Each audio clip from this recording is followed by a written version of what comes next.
Welcome to John Martin Talks, where we battle ignorance and apathy daily. The growing ignorance of just how special this experiment we call the United States of America is, and the apathy that we can't or won't do anything and everything to save her. We've got a great show for you today, ladies and gentlemen. We're going to start out, the 2024 race is already capturing a lot of news, a lot of speculation, and of course people are speculating that Donald Trump is definitely going to run, and we'll talk about that in just a moment. But what is now coming up is, if Donald Trump does run and he wins the nomination, who will he pick as a running mate?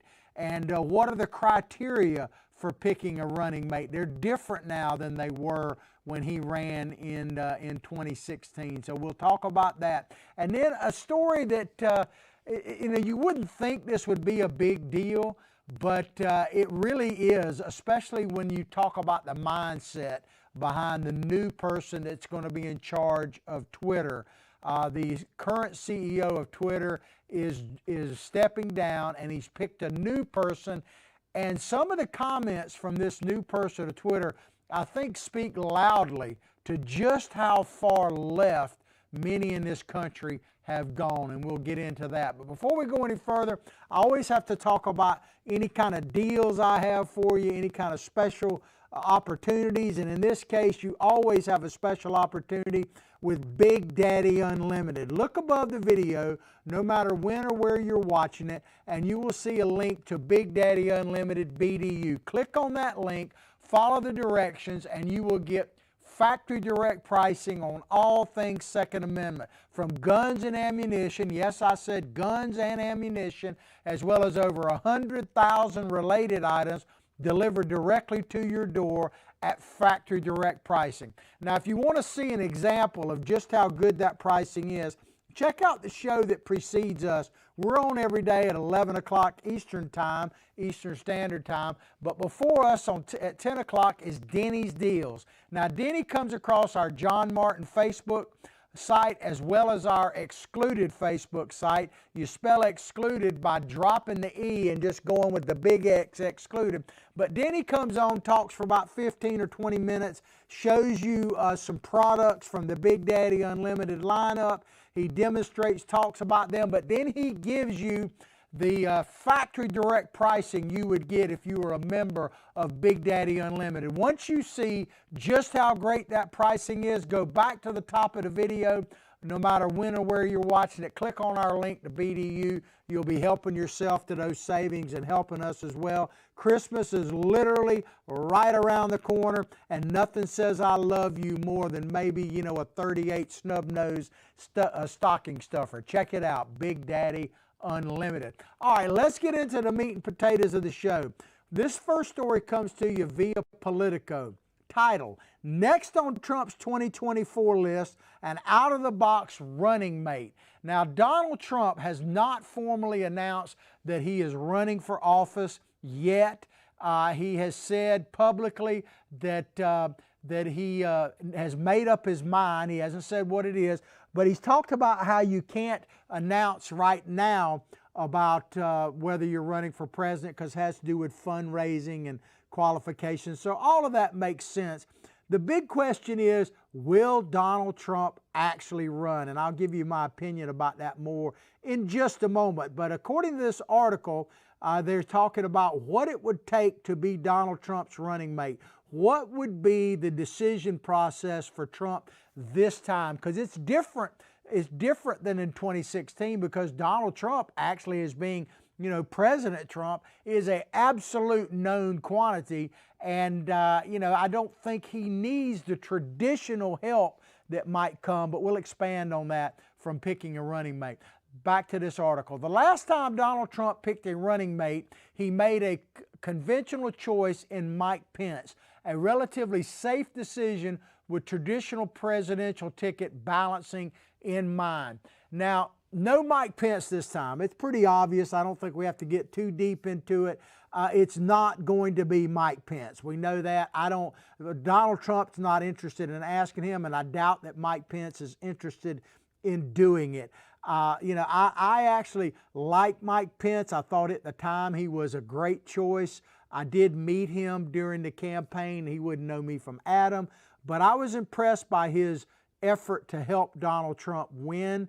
And I think during most of Donald Trump's presidency, he was an outstanding VP. Obviously, there was some bad blood around the whole January 6th and all of that. And we're not going to get too deep into that. There's plenty of people squawking about that.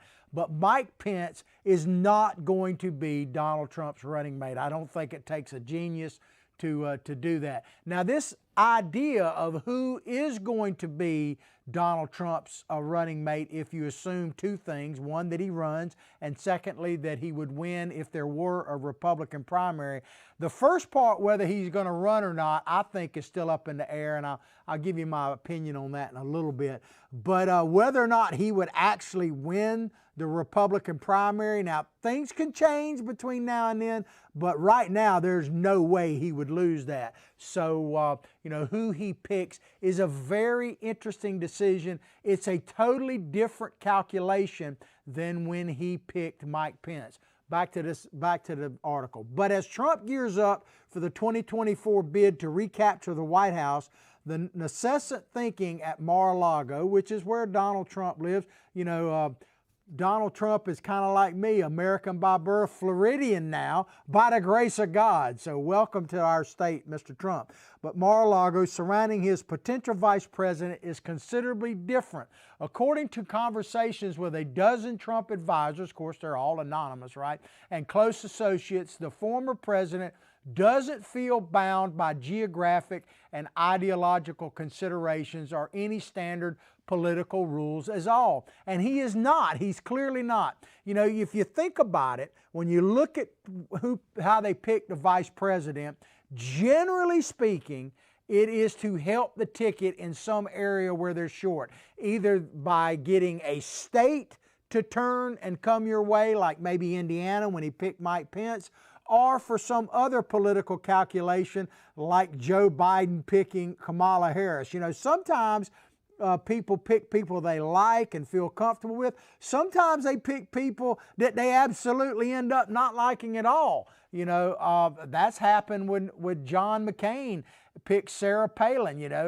He didn't even know who she was. He picked her for one reason, and that is to kind of get his to have a woman on the ticket, but also to get his conservative bona fides with Sarah Palin. I wish that she'd have actually been president myself. I've always been a Sarah Palin fan, but clearly they didn't get along at all. And I would assume, I think it's reasonable to assume, that if John McCain had actually won the presidency, that his relationship with Sarah Palin would probably not be, maybe for different reasons, but not be that different than Joe Biden and Kamala Harris, because apparently they don't get along at all. And by the way, they never have. I mean, what's her name? Kamala Harris, she essentially called out Biden and truthfully said that he's a racist. And of course, Jill Biden, not Biden's sister, but his actual wife, she's supposedly cussed about it behind the scenes of even picking Kamala. So there was clear that in that case, they picked a person, they being Biden, and to a certain extent John McCain picked a person that had nothing to do with who they liked and who they wanted to serve with. It had everything. It was a total political calculation. Now, this is something that rarely happens when you pick a vice president, but to me is the most important, but I have to say that they never do this, and that is to pick someone that you think would be the best choice if they had to take over and become president. The only time I remember that really happening, because if you think about it, it should be the number one calculation. Is this person ready to step in on day one and be president of the United States? I think Donald Trump, quite frankly's choice in Mike Pence, and I'm not saying that's why he did it, but I think clearly Mike Pence was ready to be president should that need arise. So, was it a factor? Quite possibly. But as far as like Kamala Harris, who in the world, I mean, even the Democratic voters didn't think she was capable of being president. She didn't get a single vote, essentially. She dropped out before the Iowa caucuses. You remember that video? I've played it quite a few times where Kamala Harris says, are y'all ready for a Kamala Harris president? And her own supporters went, no! I mean, so nobody thought Kamala Harris was a good choice to be president. She was clearly eye candy, so to speak. So, this idea of having a state delivered and everything else, it's really overrated to a certain extent. I can't think of too many times where the choice of a vice president is what puts somebody over the top. Maybe Kamala Harris being a woman and a woman of color, so to speak. But getting back to, I kind of got sidetracked. I want to make this point. Billy Bob tells me to, he keeps me straight. If you hadn't met my psychic sidekick, Billy Bob Bass, he keeps me straight here. He's got a Twitter handle, by the way. It's at Billy Bob Bass 1, and mine is at John Martin Talks. We are, by the way, determined to stay in the political mainstream, in social media, in the public square. They're going to have to run us out on a rail. So we need you to be more proactive as listeners, like what we're doing, share what we're doing, spread it far and wide. We had a great show, by the way, yesterday. And if you want to see our podcast, we had the vice chair of the Republican Party of the state of Florida, Christian Ziegler. If you did not see that episode, you really should check out yesterday's. One of the great ways to do it, of course, we're on YouTube, but we're also live streaming now on Rumble. Good morning, Rumblers and YouTubers. We're glad to have you. But one of the great ways to see our podcast, Billy Bob reminds me, is to get the Excluded app. Go to your app store, spell Excluded by dropping the E, put the big X up there, get the Excluded app. You'll see our show archived on there on a daily basis, as well as other shows. But the point I wanted to make, there's only been one time that I can think of in my lifetime where a president picked a vice president because that person might actually have to be president. Clearly it didn't happen this last time, but that was back during the Nixon administration when Spiro Agnew resigned during the whole Watergate scandal. You remember that Nixon picked Gerald Ford to be his vice president. Now, a lot of people had never heard of Gerald Ford, but he had a great reputation in the U.S. Senate. And I really believe that behind the scenes, there were people, especially Republican operatives, that believed that Nixon was at least 50-50 that he was going to have to resign or get impeached over Watergate. So they wanted to make sure they had someone in there that could take over and be president on day one. Whether or not Ford was the right choice, I do believe that that was the reason why they picked Gerald Ford. But absent that, it's really a political calculation. Has nothing to do with their qualifications to be office, but it probably should be.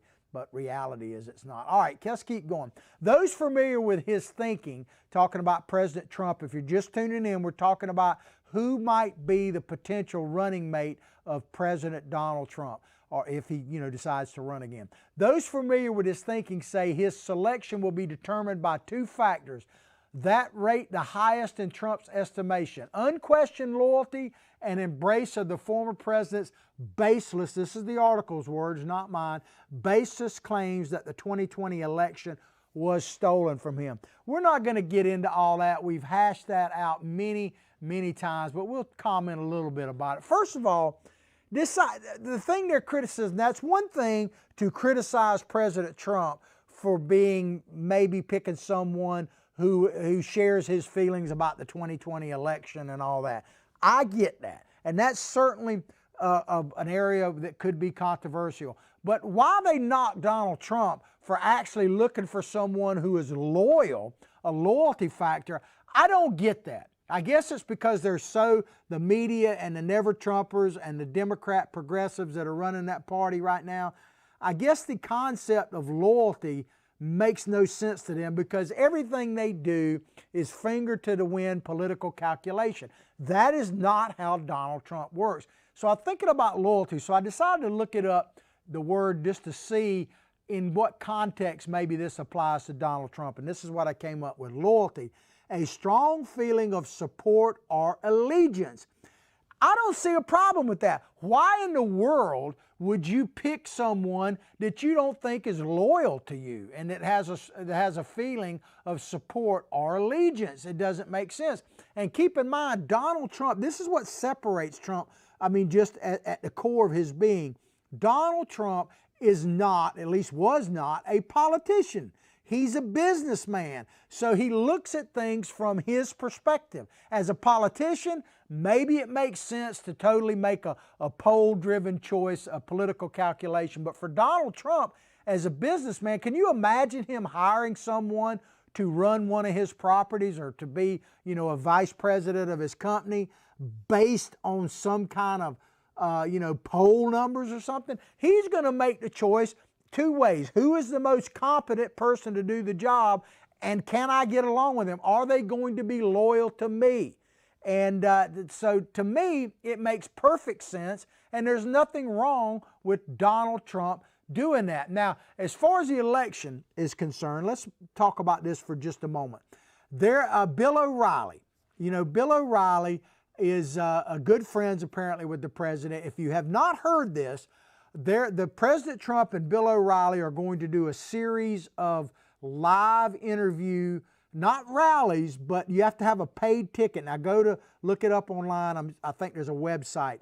But I think the first one is like the 10th of December in Miami, and then the very next day, like the 11th. But check out these details in Orlando, and then they're going to do two a week or two later in Texas. And supposedly, according to Bill O'Reilly, I listened to an interview, he's going to be asking President Trump questions like what it was like to be actually president. Not necessarily election issues where he's running or not or whatever, but like, for instance, he gave an example. How was it to actually meet with Kim Jong-un, the latest, dictator in Korea? What was it like to actually have a summit with him? Those types of things. At least that's the way Bill O'Reilly presented it. But Bill O'Reilly said that Donald Trump wants to definitely run for president, and he believes that it may come down to whether or not this new Trump social media platform and all really takes off or not. If it does, he doesn't think Donald Trump will run. If it doesn't, or it's kind of middle of the road, he thinks Donald Trump will run. He definitely said he wants him to. And he also said a couple of other interesting things. He said that he believes, and he said he told Donald Trump this himself, that Donald Trump needs to run on his record and not his rhetoric. And what he means by that is he needs to talk about what he did actually as president, which is spectacular. If you look at Donald Trump's actual record, it's spectacular. And he doesn't need to talk about the stolen election or anything else. He just needs to move forward on that. And I actually agree with that. I'm not saying we don't need to solve the problems of 2020. That's not what I'm saying. But we need to have a message, positive, moving forward. And I think that Donald Trump's record, and you compare it, especially if you compare it to what's happening now, is a no-brainer. And the other thing that O'Reilly mentioned in this interview I heard on a satellite radio show I was listening to is he actually thinks that Ron DeSantis would be the choice for Donald Trump. Now, you've heard me say this before.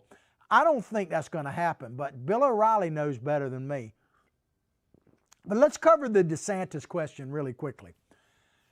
I don't see why Ron DeSantis would be VP. First of all, on Donald Trump's side, Florida went big for Trump, and as we talked about in the interview yesterday, as I said, check out our podcast with Christian Ziegler, Florida has now turned officially red and is getting redder by the day. So there's every indication that a Republican, especially Donald Trump, would win Florida. So he doesn't need DeSantis for that thing. Now, you may make a case broader across America, but Donald Trump is a personality in and of himself. But to me, it doesn't make sense, and this is not a negative. Please understand, I don't mean this in any negative way. I'm just giving you my political junkie perspective here. I don't see why Ron DeSantis would do it. Now, if he was guaranteed that Trump would win, and that he would be the vice president, and maybe in 2028 run, maybe. But then again, if you think about it, vice presidents don't normally do very well in presidential runs, former vice presidents. I mean, obviously we got a big exception, and look what's happened there. But to me, and I'll try to speed this up, to me, Ron DeSantis is in the catbird seat no matter what. If Trump doesn't run, then Ron DeSantis right now is the #1 choice. There's really no question about it. If Trump does run and win, well, he's only going to serve one more term, and then Ron DeSantis would be in the catbird seat for running then. And if, heaven forbid, that Donald Trump ran and did not win, well, then once again, DeSantis could be the savior and come in. So I don't understand why it makes any political sense for Ron DeSantis. I'm not saying he wouldn't be a great choice. That's just my opinion. All right, let's move along. Said John McLaughlin, one of Trump's campaign pollsters, and if you're just tuning in, once again, we're talking about who might be a potential Donald Trump running mate in 2024 and how he would go about making that decision. Listen to this. Said John McLaughlin, one of Trump's campaign pollsters, a lot of times presidential candidate will pick a running mate to balance out wings of the party. But with Trump, that is not the issue. He is the party, and I agree with him on that. I know a lot of never-Trumpers and people like Chris Christie, who has no shot to be president, by the way, or get the nomination, in my opinion. They don't like it. But it says that Donald Trump, he is the party, basically, is so united behind him, so his choice, if he runs, will come down to what he wants. It would be a much more personal decision this time. And I absolutely agree with him on that. It is going to be a personal decision for Donald Trump, and we'll get into that in just a second. Trump hasn't made his 2024 bid official. That's true. He's expected to make a decision after the 2022 midterms. Now, I think that's very important because I've told you, if you want Donald Trump to run for president again in 2024, two things need to happen. One, we have to have election integrity, and these things are connected. Election integrity in the states, the swing states, like what we did in Florida, what Georgia, and places like Michigan and Wisconsin and Pennsylvania, they've got to get their house in order. And a lot of people don't understand this, but the only changes, according to the Constitution, that can be made in election laws for president have to be done at the state legislative level. That was the big controversy that never really got heard in the Supreme Court, that all of this COVID stuff actually was unconstitutional because there were changes made, like the consent agreement in Georgia with Stacey Abrams. There were changes made to election laws in Georgia and other states as well that were not did not adhere to the Constitution. In other words, they were done outside of the state legislative process. So why would Trump even consider running if the system is still the same as it was during COVID? And keep in mind, and I'm not saying anything about whether this new variant, the Omicron or something like that, is coming out. I'm not even commenting on the seriousness or not of that. I am saying this, that the Democrats will use every means possible to go back to the all mail-in ballot and change things like they did in 2020 to make sure that they can federalize the election and ensure that a Republican, let alone Donald Trump, can't win. So on the one hand, you got the election integrity laws being looked at the state level. That is critical to Donald Trump deciding to run, and it's also critical to the next thing, which is winning in 2022, the Senate and the House getting back in Republican hands. And that is tied into this election as well. We have to have the integrity in those states. So if you want, I'll sum it up to say this. If you want Donald Trump to run again, let alone win, then we've got to do two things. We've got to have election integrity laws in the states, the swing states, shored up, and we must take back the House and the Senate, because why would Donald Trump even consider it if either one of those things didn't happen? But so I just want to make sure you understand that. But it says here that Trump has been building a campaign in waiting that is already laying the groundwork, and the question of his running mate is surfacing with increasing frequency, and that makes sense. He's name dropped Governor Ron DeSantis. I just kind of explained that, so we're not going to get to that deep again, as a possible running mate. VP stake speculation rose among insiders who saw him, talking about President Trump, interact recently with South Carolina Senator Tim Scott. I know that Donald Trump is very fond of Tim Scott and vice versa. I think Tim Scott would be an excellent choice. I mean, obviously he checks a lot of boxes, minority, that kind of thing. South Carolina is a state that should be for Trump anyway, so it doesn't really check that box.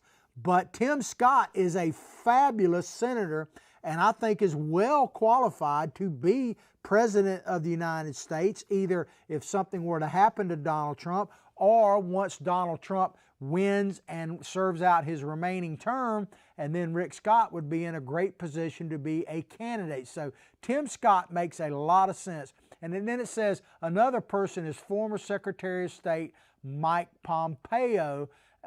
He met with him several times.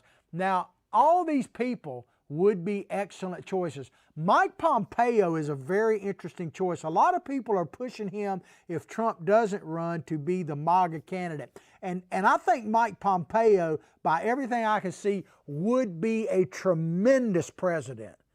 I'm not convinced that he would be a great candidate, because those are two different things. You know, my old daddy used to tell me that it's one thing to run for election, it's another to get elected, and it's a different thing to actually serve in the office. Those are three different things. And I have no doubt that Mike Pompeo would be an excellent president.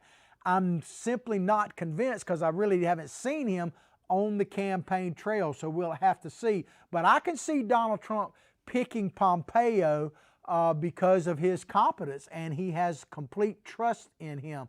And I'd already talked about DeSantis and Scott. The considerations that led Trump to name Pence as his ticket mate in 2016, an evangelical conservative, talking about Pence, was a Rust Belt governor at the time of his selection, are no longer relevant. And I agree with that 100%. And as I said, there's no way that Mike Pence is going to be VP. Trump's advisors say Trump is far more likely to go with his gut instinct next time around. Trump partly relied on his daughter and son-in-law, Ivanka and Jared Kushner, during his selection process last time. Don't know how true that is. I would assume it probably is. But the two are not expected to play the same role if he runs in 2024. I really believe that Ivanka and Jared will take they won't be as high profile if Trump runs again. I doubt they would serve an administration. I think they would be more behind the scenes myself.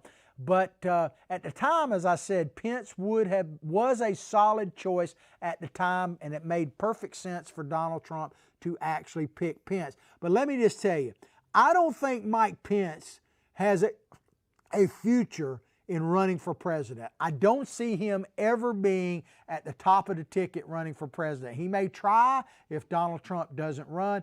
I just don't see it. Now, I do see a political future for Mike Pence, not with Donald Trump, but, you know, obviously Pence would be in line to run for governor or senator or even House again if he wanted to. I doubt he would in Indiana. But I actually do see, where I actually see Mike Pence political future is in a non-Trump Republican presidency. He could be a member of the cabinet or something like that. I could see Pence doing that. And I know there are mixed feelings about Mike Pence. I certainly have them myself.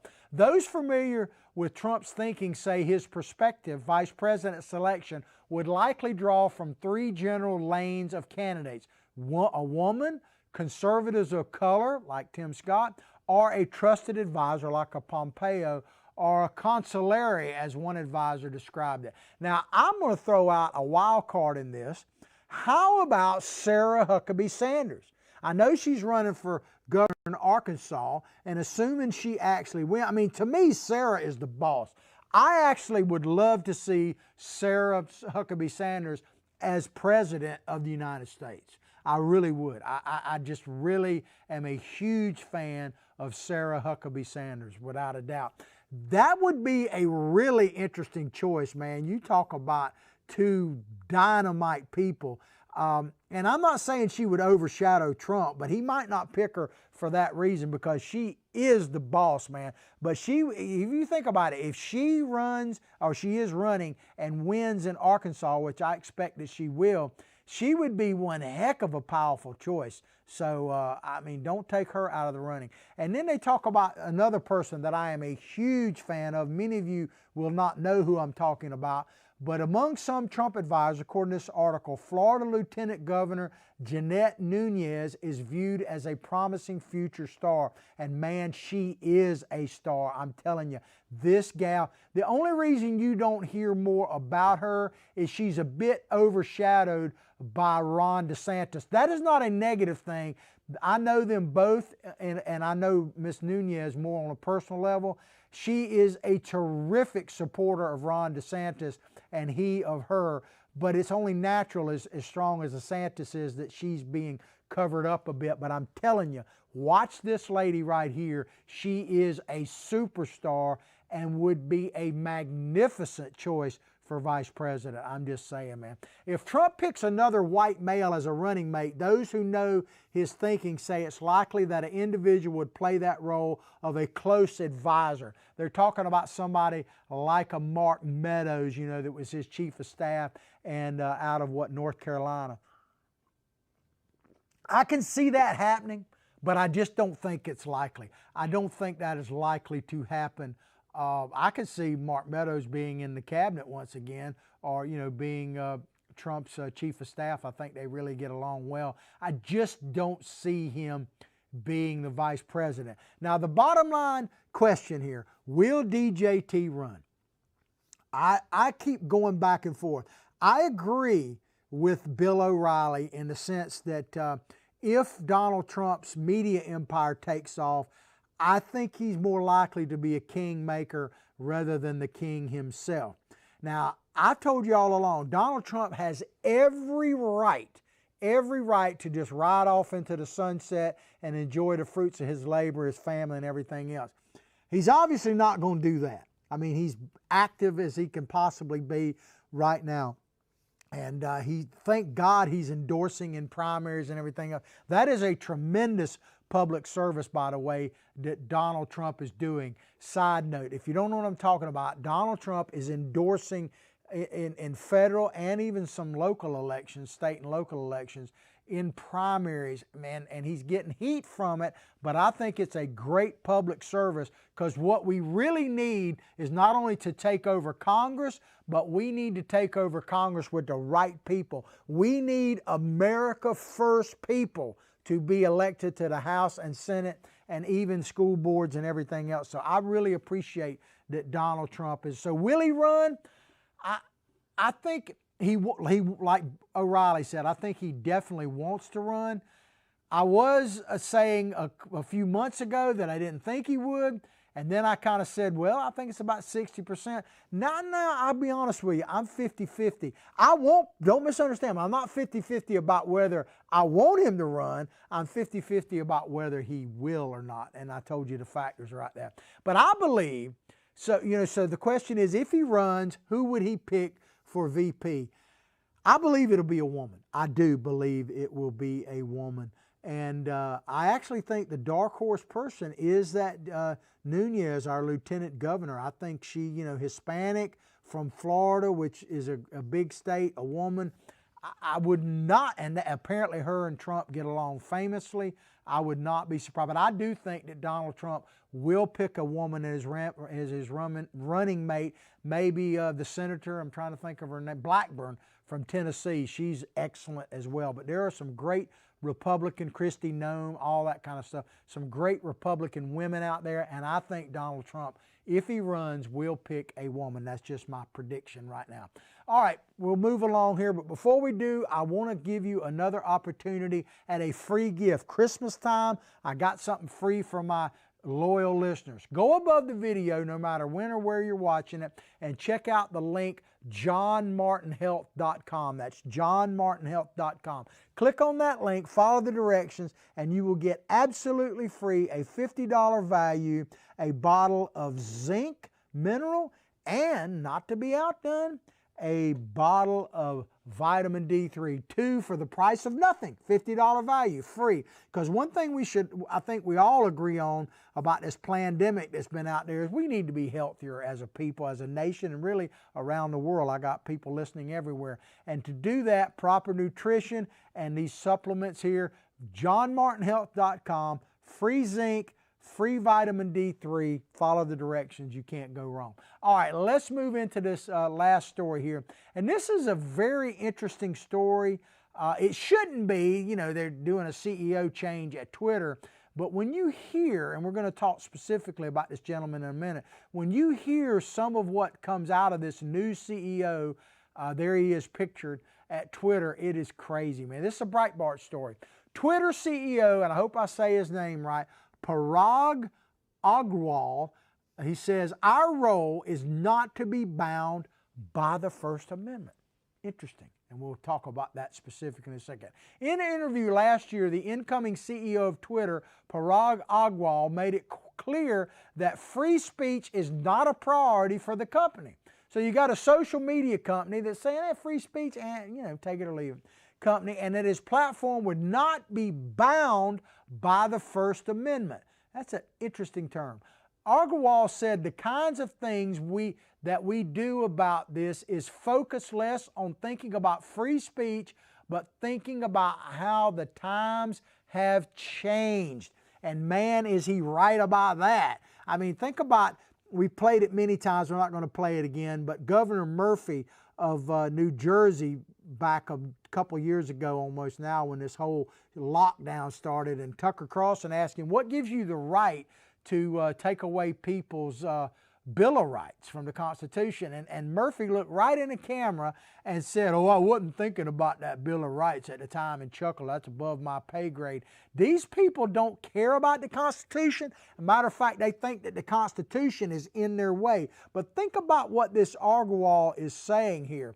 He's saying, I want to repeat this part, that the Twitter, him taking over Twitter, the company and his platform would not be bound by the First Amendment. When you're bound, isn't that something kind of negative? In a way, you're tied up. So he's almost saying that we're not going to be restrained by the First Amendment, which is bizarre to me, because the First Amendment is the cornerstone of this nation and of freedom everywhere. If you don't have the right to be heard, then you know, it's tyranny. You show where people don't have a right to be heard, and I'm going to give you some examples here in a minute. It's just unbelievable. But bound by the First Amendment, he says, focus less on thinking about free speech, but thinking about how the times have changed. And my God, man, how much the times have changed. Think about Patrick Henry. I'm a big fan of Patrick Henry, where he famously said, give me liberty or give me death. This is a little bit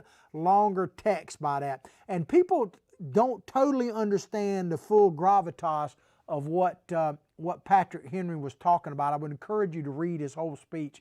It's pretty impressive. But he's basically saying that it is not enough as a citizen, as a human being, to just exist. He doesn't want to just exist. He wants to be a free person, a free man in a republic, in this case, United States of America. And he's basically saying that if I can't be a free person, if I'm just going to exist, then give me liberty or give me death. So, you know, there were people, and there still are, people that watch this show, certainly me and Billy Bob, we're bastions of free speech. We're champions of free speech. I might not agree with you, but I'll defend your right to say what you want anytime, any place, for the most part there. But not being bound by free speech. The one thing I tell you is one of my axioms, it goes back to Trump derangement syndrome. These progressives that have taken over the Democratic Party and running all this social media stuff, you don't have to guess where they're coming from. If you just listen to what they say and take them at their word, you'll know exactly where they're coming from. And this Agrawal is spot on for him. This is the left does not believe in free speech. The people running the Democratic Party do not believe in the Bill of Rights and the U.S. Constitution. Tell me where I'm wrong. I'm not saying all Democrats. I'm saying the ones running your party do not believe in free speech. And it's hard to believe, but the media does not believe in free speech either, which is just insane when you think about it. It's not going to end well if we don't change that. In an interview with the MIT Technology Review last year, Agrawal said that Twitter no longer considered free speech to be an area of focus. Wow, think about that.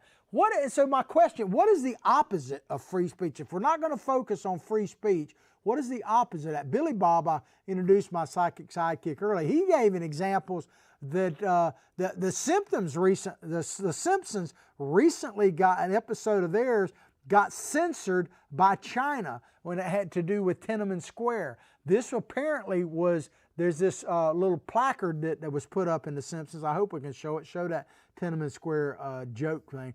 That something, on this date, something happened somewhere. And, you know, that is just, it's crazy. Think about it. The Simpsons got censored by China. I want to play this video for you because this is Tiananmen Square. It's called Tank Man, basically. But it's a little clip here of what happened in China. And when you don't have free speech, when you're not allowed to be heard, when you don't focus on free speech, or maybe you do focus on free speech in the sense of squelching it, this is what happens. Check it out.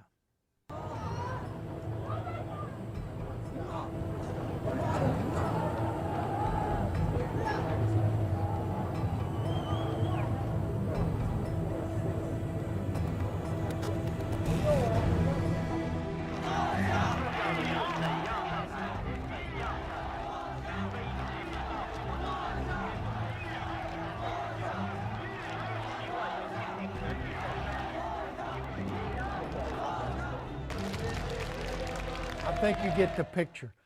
When you don't have free speech, or when they focus on free speech and squelching you, this is what you get. So don't you think it can't happen here? I mean, when the media manipulates things here all the time, like mostly peaceful protests and all that nonsense, it not only can happen here, it is happening here. It is happening here right now. And think about it. They don't even talk of, they being the Chinese, don't even mention Tiananmen Square. You're not even allowed to bring it up. And many of those people you saw out in the street have never been heard from again. But what courage, every time I see that, can you imagine the courage it takes to do what that man, Tank Man, did? I don't know what happened to him, probably not good. But why should they talk about Tiananmen Square? Why should China even talk about that when we in the United States of America have a president that says this? Can we play that in the cultural norms? There we go. Hope so. Maybe not. Anyway, timing of it. I was going to play you the video of Joe Biden talking about cultural norms. Here it is. Let's play it. It has always been the time when China has been victimized by the outer world is when they haven't been unified at home. So the central, vastly overstated, the central principle of Xi Jinping is that there must be a united, tightly controlled China. And he uses his rationale for the things he does based on that. I point out to him, no American president can be sustained as a president if he doesn't reflect the values of the United States. And so the idea, I'm not going to speak out against what he's doing in Hong Kong, what he's doing with the Uyghurs in western mountains of China, and Taiwan trying to end the one China policy by making it forceful. I said, and by the way, he said he gets it. Culturally, there are different norms at each country. That's good enough. Culture. Every time, if you've been watching the show, you know when I play that, I get agitated. I just cannot believe. I have a hard time believing. I'm not even talking about election. We don't say the F word here, Maud. I'm not even talking about whether Joe Biden was elected. I'm not even talking about that. I'm simply saying I cannot believe we have a person in the White House, a president of the United States, that literally stands up and saying, you know, it's just social norms difference between being president of the United States and dictator for life in China. And those cultural norms, and this is where I get agitated, are all about people seeking freedom in Hong Kong, people being killed and their organs harvested, and women with cattle prods basically sticking up their private parts with the Uyghur Muslims in China, and then Taiwan, the only free Chinese people in the world other than living, you know, in places like the United States. And Joe Biden is just going to say those are cultural norms, and he gets why Xing has to stand up and why he's not criticizing. It just pisses me off. And I don't care if you hate Donald Trump, you can hate this show, whatever, but if that doesn't piss you off, you're not American. I'm just going to tell it like it is. Agarwal said that the priority of the company, talking about Twitter, back to this, I just get agitated, was directing people's attention to tweets that serve healthy conversations. What the heck does that mean? It reminds me of what's happening in China once again with this social credit system, right? If you hadn't heard about that, they videotape everything from jaywalking to whatever, and they literally use artificial intelligence to track you in China now to, I guess, have healthy conversations. But you know, these social media companies are just insane what we're allowing them to get away with. Remember this, and no one talks about this. I mention it every now and then, but if I say it, it bears repeating. Google with artificial intelligence. Apparently Google is like the top of, and all due deference to YouTubers and algorithms and all that. But Google was asked by our Pentagon a couple years ago to help with artificial intelligence because they're like the world leader in it, and they said no. And their answer was they didn't want to get involved in military stuff. But then they turned around and helped China with this social credit system, and everything you give to China goes straight to the military. They steal it and procure it or whatever, which is all about, you know, don't even get me started like on Fauci and the money we gave to over there to the Wuhan lab. Of course all of that's going to go to the military. That's what communist dictatorships do. It's just insane, man. We're almost out of time on this, but I want to keep going for just a minute, man. Listen to this.